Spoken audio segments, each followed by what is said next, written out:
Aloha everyone, and welcome to the House Committee on Transportation's 10 a.m. hearing on Tuesday, January 31st, 2023. Before we start today, I'd like to give the committee members an opportunity to introduce themselves since this is our first hearing. I'm Chris Todd, I'm going to be chairing the committee, and my district is Hilo, or part of Hilo and part of Puna. Maybe Vice Chair? Thank you, Chair. Aloha, everybody. My name is Darius Kila, and I serve as the Vice Chair of the Transportation Committee, representing House District 44, which encompasses Ma'ili, Nanakuli, Honakaihale, and Ko'olina. So thank you, folks. Good morning, Representative Richard Onishi, 2nd District. I represent 80% of Hilo. Good morning, everyone. I'm Lisa Kitagawa. I represent District 48, which includes Kaneohe all the way through Ka'ava. Aloha, my name is Lisa Martin, and I represent Waimanalo and part of Kailua. Right on. And we had a couple members who aren't with us, but maybe they'll be here a little bit later. And I think we can kind of get into it. Please bear with me, it's my first hearing, so I'm going to try my best. So what we'll start off with is HB 24. First, in person, we have the Hawaii PUC.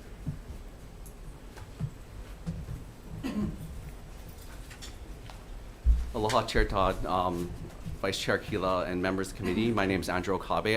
I'm here to stand our testimony from the Hawaii Public Utilities Commission, available for any, oh my gosh, I'm so nervous. Available for any questions the committee may have, and thank you very much for hearing this bill. Okay, thank you very much. Next, we can get to the DCCA, who's here in opposition.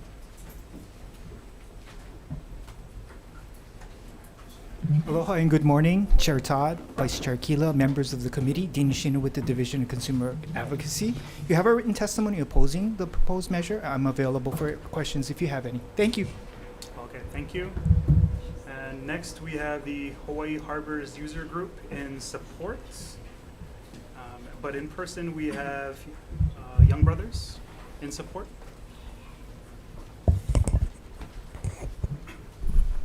Good morning, Chair Todd, Vice Chair Kila, and members of the Transportation Committee. My name is Chris Nakagawa. I'm appearing on behalf of Young Brothers. We are in strong support of HB 24 and will stand our testimony available for any questions if necessary. Thank you very much. Great, thank you. And that, I believe, is everyone who's here in person or on Zoom. Members, do you have any questions? This is relating to water common carriers.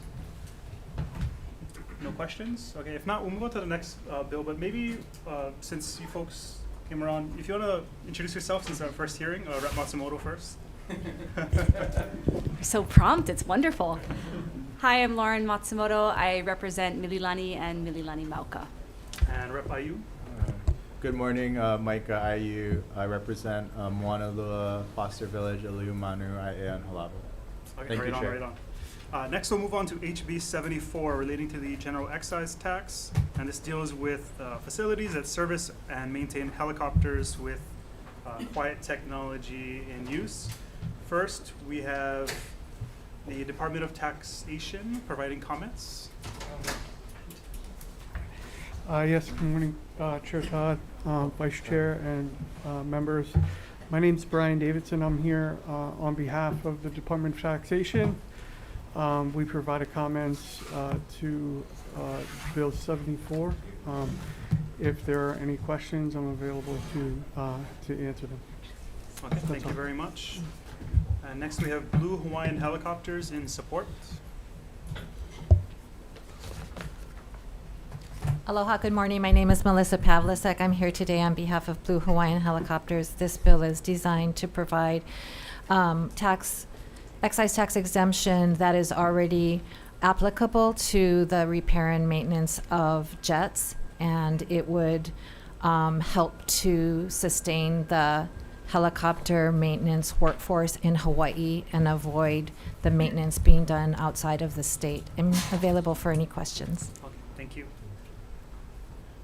Next, we have Mr. Tom Yamachika from Tax Foundation of Hawaii on Zoom, who is probably on 5 or 6 Zooms right now. Thank you, Chair, Vice Chair, members of the committee. Tom Yamachika from Tax Foundation of Hawaii. We've submitted written comments. Just to summarize, there is, in fact, as Ms. Pavlicek said, an existing GET exemption, but it's right now only for jet aircraft with 2 or more engines, 2 or more jet engines. So small carriers with prop planes don't qualify, nor do helicopters under current law.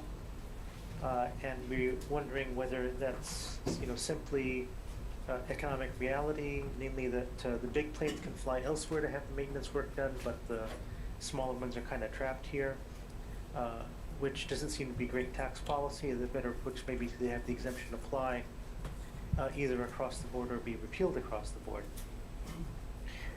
In addition, we have no problem in concept that 75% of the helicopters serviced and maintained annually be equipped with quiet technology. But we do note that the GET is a transaction tax, so you need to know the facts to determine the correct rate at the time the transaction happens. And the 75% you don't know until the end of the year. So that's I think a practical problem with how you do that. And we have one more technical comment in our testimony because one word appears to be misspelled. I'd be happy to answer any questions. Okay, great, thank you. And lastly, we have the State Department of Transportation Director. Chair Todd, Vice Chair Keela, members, DOT stands in support. Thank you. Okay, thank you. Members, do you have any questions? Yep, Rep. Kitagawa and then Rep. Martin. I have a question, I guess maybe for Melissa with Blue Hawaiian.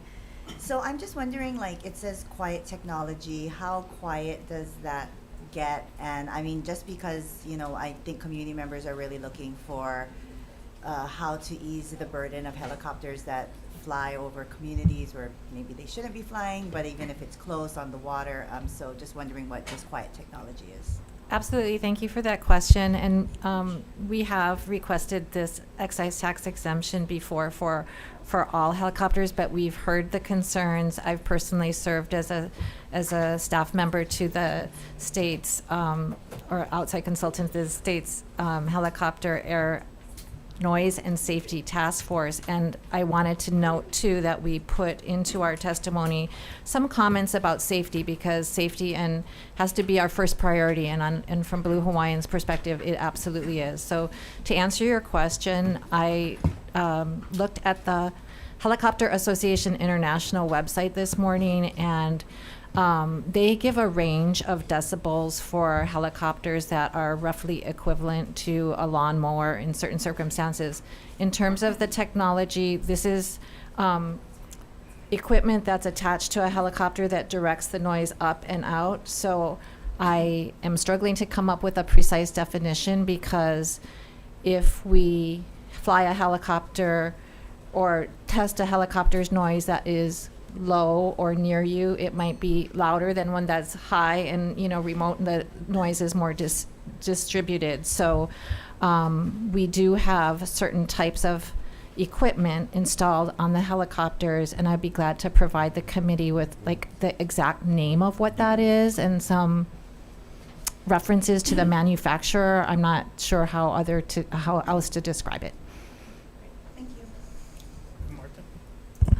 Again, for Melissa, perhaps. So given your background and how you understand what a problem this is for our communities, why wouldn't they require, if this technology exists, why wouldn't they require 100% in our state use of this technology? Yeah. Why 75% for any business? Why wouldn't we do 100%? I think the goal was to make the excise tax exemption equal to the jet engines, and there could be equipment repaired in a facility that might not meet the definition of a helicopter flight for tours, or perhaps there could be a helicopter being maintained that is for many other uses of helicopters, such as search and rescue, or for utility pole and things like that, that it might not be suited towards the quiet technology.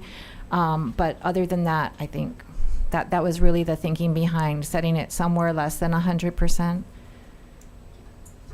Okay, anyone else? And I have a brief question, actually. So the bill does, well, in the long run, if this actually moves forward and passes, there is a blank next to the word decibels. Do you have an idea on what we should insert that would actually make sense, or is it still kind of a work in progress on that end? Yes, and I would be glad to share with you this research that I did regarding the comparable decibels and what the amount is with quiet technology following this hearing. Okay. Okay, Yeah. I appreciate it. Anyone else? No? Okay, if not, maybe Rep. Hashimoto can briefly introduce himself. It's the first hearing, you know. We gotta Tue Hashimoto, thanks for everything, Chair. We look forward to your committee. And we look forward to all seeing you tomorrow. Yeah. Okay, great. We're gonna move on to HB 274 relating to education, which involves a pilot program to set up these school bus transportation hubs in high traffic areas. First, we have the Department of Transportation in support. Director. Hello, Chair. The Department of Transportation stands in support. This bill helps us in addressing the shortage in drivers and school buses, and gets around some of the federal requirements that come with picking up from house to house. Okay, great. Thank you. And next, we have the Department of Education in support. Good morning, Chair, Vice Chair, members of the committee. Kurt Otaguro, Deputy Superintendent for Department of Education. Department stands in support of this measure, and we stand by our written testimony. Happy to answer questions. On behalf of the Department and Superintendent, we really want to thank you for your interest.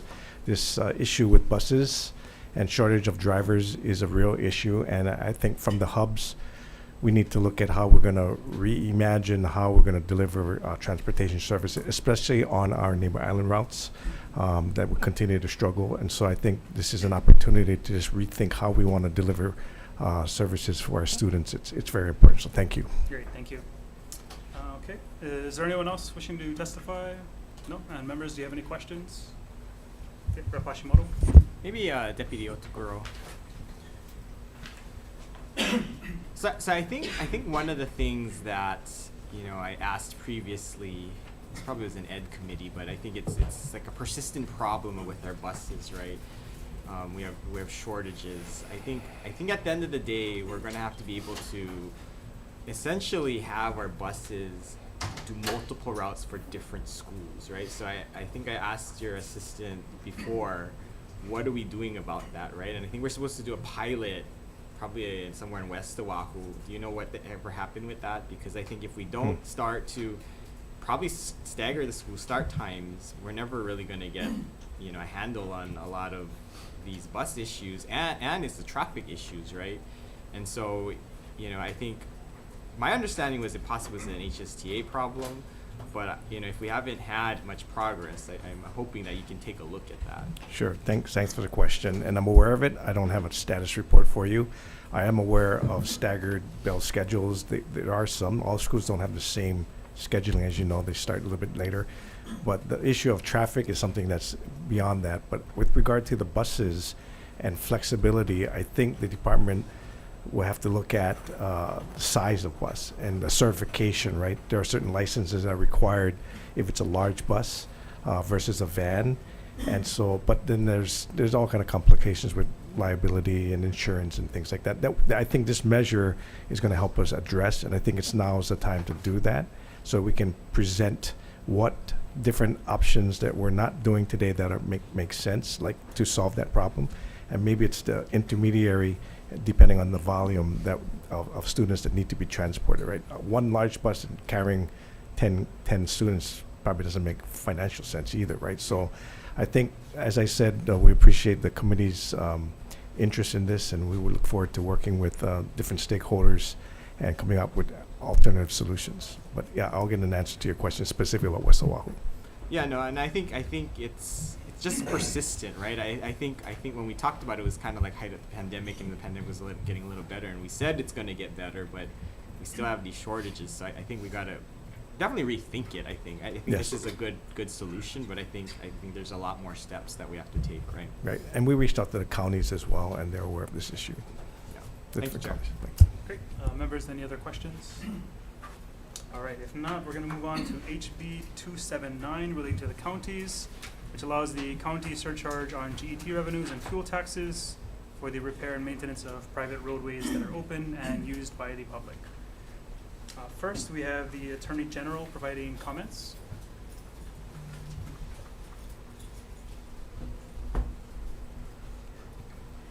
Good morning, Chair Todd, Vice Chair Keela. My name is Janine Udui. I'm a Deputy Attorney General, and I'm providing testimony on behalf of the Department of the Attorney General today. As set forth in our written testimony, we believe that this bill could be strengthened by adding a more robust declaration of its public purpose. This would better insulate the bill against potential constitutional challenges. Thank you for allowing me to testify. I'll be available for questions. Great, thank you. And next we have the Tax Foundation, Mr. Yamachika on Zoom. Thank you, Chair, Vice Chair, members of the committee. Tom Yamachika from Tax Foundation. What we're talking about here is using fuel taxes that go into the state highway fund and the county highway funds, as well as the county surcharge on GET, which for neighbor islands goes, I believe, into the county highway funds for this purpose. The hurdles that need to be cleared include, what the Deputy AG just mentioned, making sure this is for a public purpose, so you get around the constitutional limitations. Also, you need to make sure that this is okay with the feds, because we already have a restriction that says that no expenditure shall be made if they would jeopardize federal aid for highway construction. But assuming these hurdles can be gotten around, we do think this is within the spirit of the existing law. I'd be happy to answer any questions. Great, thank you. Does anyone else want to provide testimony? Okay. If not, members, do you have any questions? No? Okay. We'll be moving on to the next measure, HB 315, relating to flooding, which is a similar bill allowing the counties to utilize some of that funding to mitigate flood risks on these privately owned roads. And we have one testifier available, which is the Department of the Attorney General, providing comments. Good morning, Chair Todd, Vice Chair Keela, members of the committee. My name is Marjorie Lau, Deputy Attorney General. Our department submitted written testimony regarding the purpose, regarding providing a finding of public purpose that is more clear and more specific for this bill. I'm available for any questions. Great, thank you. Okay, would anyone else like to provide testimony? And if not, members, do you have any questions?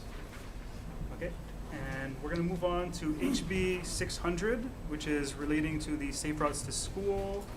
And there's a bunch to kind of establish an advisory committee within the Highways Division for the purposes of planning out safe routes.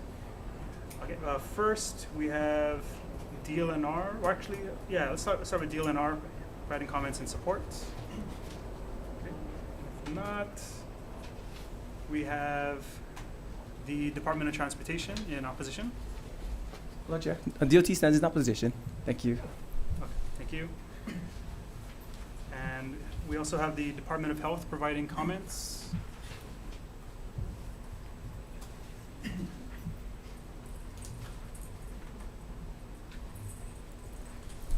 Good morning, Chair Todd and Vice Chair Keela. I'm Lola Irvin, representing Dr. Kenny Fink for the Department of Health. And the Department of Health does defer to the Department of Transportation as the lead on this policy. We do offer comments, noting that Safe Routes to School is part of the Healthy Hawaii Strategic Plan 2030, which would also support increasing physical activity opportunities by integrating it into the day for children and families. And should the committee move this forward, we do offer an amendment that is in the back of our testimony as to how the Department of Health can be referred to. Thank you. Thank you. Next, we have the Department of Education in support. Thank you, Chair. Good morning. On behalf of our Superintendent, Keith Hayashi, we are absolutely in support of it for any kind of efforts to keep our students safe, getting to school and from. And so we will stand by written testimony. However, we will defer to our good friends at DOT, Transportation, as they have a good handle on things. And so we will defer to DOT. Thank you. All right, thank you. And next we have the Honolulu Police Department in support. Good morning, Chair and committee. The HPD stands in support of this bill. I am here to answer any questions you may have. Great, thank you. Okay, would anyone else like to provide testimony? Ms. Lopez? Aloha, Chair Todd, Vice Chair Keela. Kelly Lopez, State Director for ARP Hawaii. This was not on our radar, but definitely am in support. Mostly because if you think about the fact that if there are safe routes to schools for children, likelihood the pedestrian benefits are will benefit Kupuna and actually other residents in the community. So we stand in support and will submit some follow-up testimony. Thank you. Great, thank you. Okay. Are there any others who would like to provide testimony? And if not, members, do you have questions? Okay, Rep. Martin? I have a question for Department of Transportation. I apologize, but I don't see your testimony on our file yet, so I wonder why you're in opposition. So in opposition, we absolutely support safe routes to school. The bill puts all of the safe routes under the state, where 85% to 90% of those routes are generally under the counties. So this bill would be requiring us to take jurisdiction over the county operations versus just state operations. Now, for overall, we are also on the state side, we already have our planning processes that are already in place. This bill seeks to give us more resources and positions and funding, but positions are not the problem right now. Funding is the problem. So if we really want to make a big dent in getting more safe routes out there, putting state funding towards construction of these safe routes would be super important. And I just heard got $1 billion out there someplace. So if you throw a whole bunch of it at us, we'll take care of it. Thank you. Okay, any other questions, members? Okay. Rep. Yeah, Onishi? for DOT, Department of Ed, Kirk.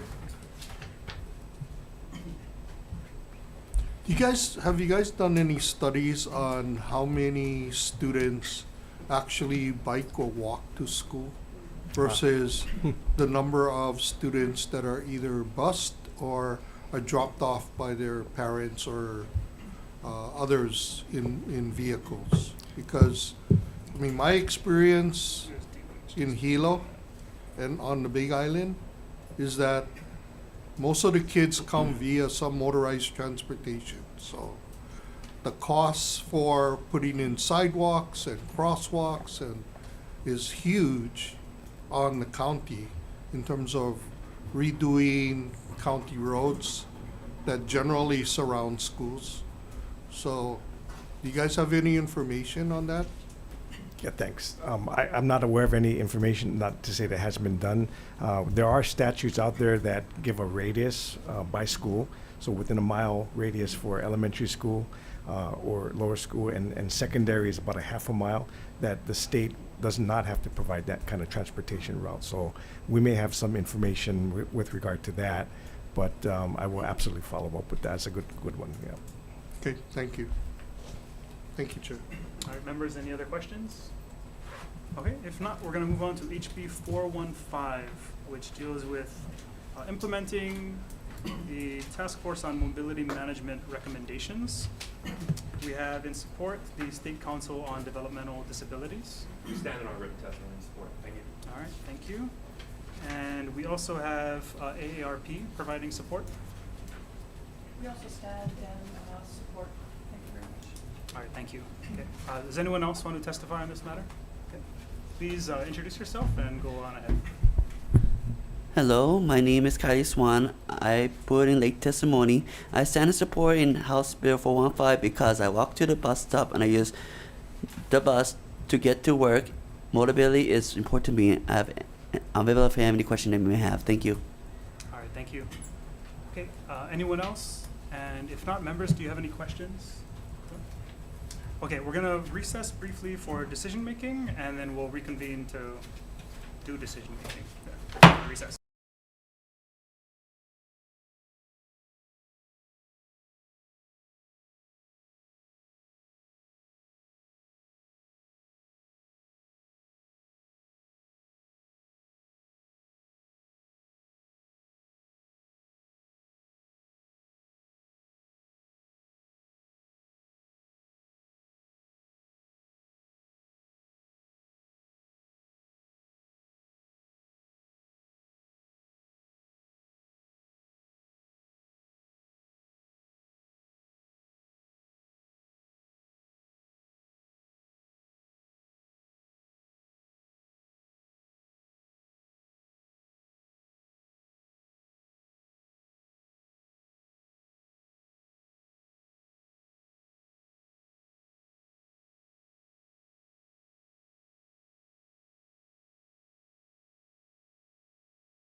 Thank you. We're going to reconvene the Committee on Transportation for the purposes of decision-making on our 10 a.m. agenda. And bear with me. So we're going to start with HB 24, and the chair's recommendation will be to defect the date. Do I have to say the defective date out loud? Yeah. Is it July 1st, 3000? I think that's what we're doing this year. So we're going to defect the date and make technical amendments that were recommended by our very bright attorneys. And that's about it. Members, do you have any comments, concerns, questions? Okay, if not, Vice Chair to take the vote on HB 24. Okay. Members, we're voting on House Bill 24. Chair's recommendation is to pass with amendments. Chair and Vice Chair vote aye. Representative Ayu. Aye. Representative Hashimoto. Aye. Representative Kitagawa. Aye. Representative Martin. Aye. Representative Onishi. Aye. Representative Matsumoto. Aye. Chair, the bill passes with everyone's support. Recommendation adopted. Recommendation adopted. Sorry. No, all good. Okay, next we have HB 74, and this is the helicopter repair and maintenance services GET exemption. Since we don't really have a strict definition for decibels, we're still going to leave that blank. My plan is to defect the date. The bill is a little bit clunky, as referenced by the Tax Foundation. I don't think we have a clear fix to that at the moment, so I'm hopeful that the industry and advocates can kind of come together to clear some of that up as it makes its way through the process. It might take a little bit because it is a little clunky at the moment. But other than that, recommendation to move as an HD1, defecting the date to July 1st, 3000. I'm also going to insert some language in the committee report for the future committees to consider including prop planes. And that's about it. Yeah, Vice Chair to take the vote on HB 74. Thank you, chairs. Members, we're voting on House Bill 74, noting the presence of all members in the committee. Are there any voting members voting nay? Oh, my fault. Actually, members, do you have any comments? Yes, Chair. Real quick. Besides, I think, prop planes, what's not covered is single engine jets. So if you might put that in the committee report I'll do also. that. Thank you.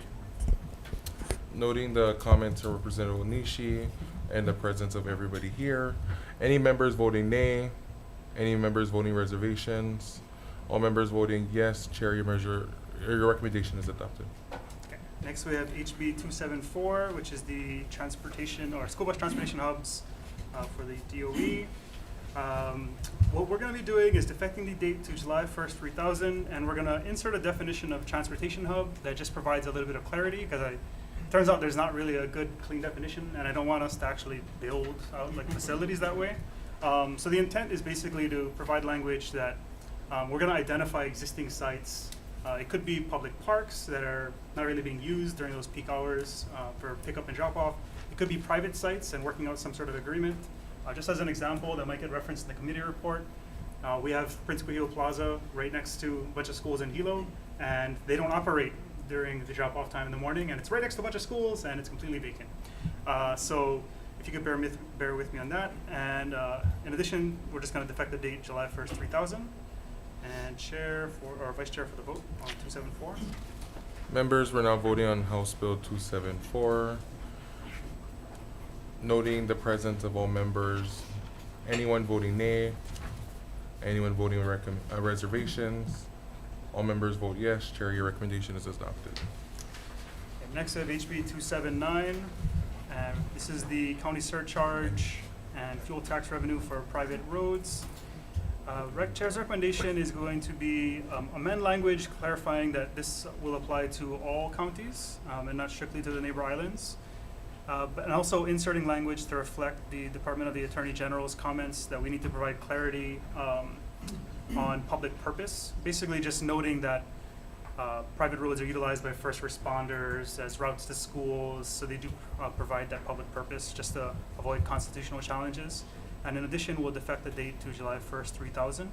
Members, are there any questions, comments?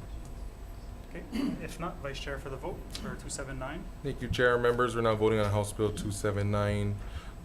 Noting the presence of all members, anyone voting nay, anyone voting with reservations, all other members vote yes. Chair, your recommendation is adopted.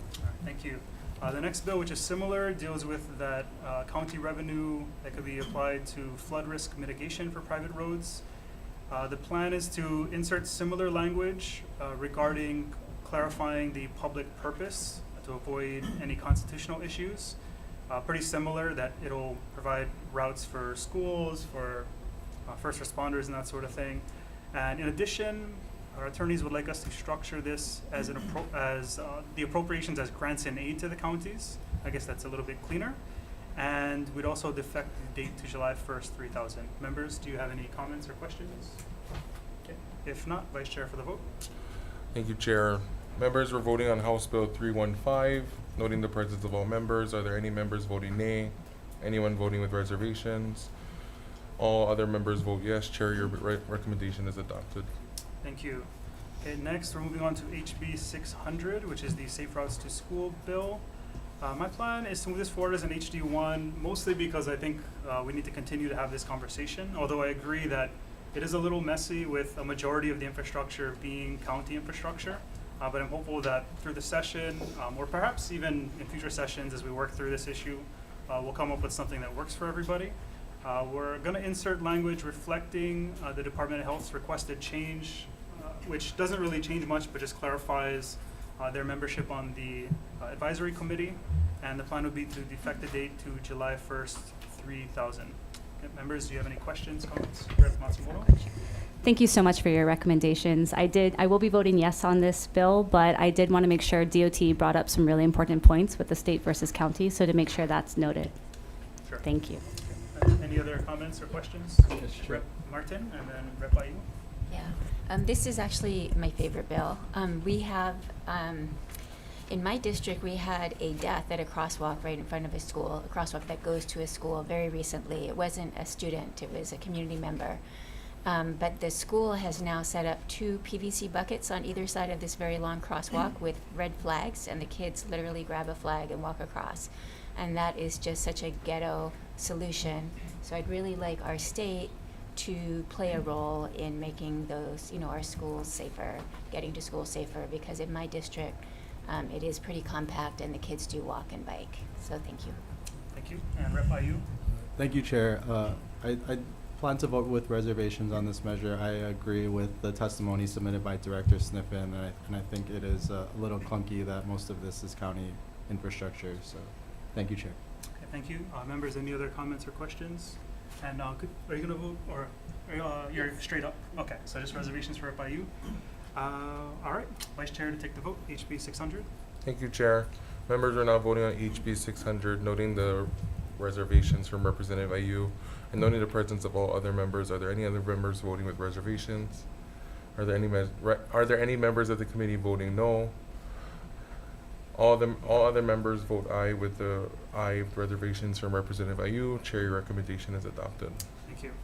Okay, lastly, we have HB 415, which deals with implementing recommendations from the Task Force on Mobility Management. Chair's plan is to defect the date to July 1st, 3000. And in addition, clarify that the positions included in the bill are full-time positions and not part-time. And other than that, that's pretty much what we're planning on doing. Members, do you have any questions, comments? Rep. Matsumoto? I'll be voting in strong support, and just wanted to thank the amazing testimony that we had today from the community. That was great. Thank you. You did a great job. Thanks. Thank you so much. Members, any other questions or comments? Okay, if not, Vice Chair for the vote. Members, we're now voting on HB 415, noting the presence of all members and strong support. Are there any other members voting nay? Any members voting with reservations? With strong support, all members vote aye. Chair, your recommendation is adopted. Great, and thank you, and we are adjourned. Thank you for your patience. Adjourned.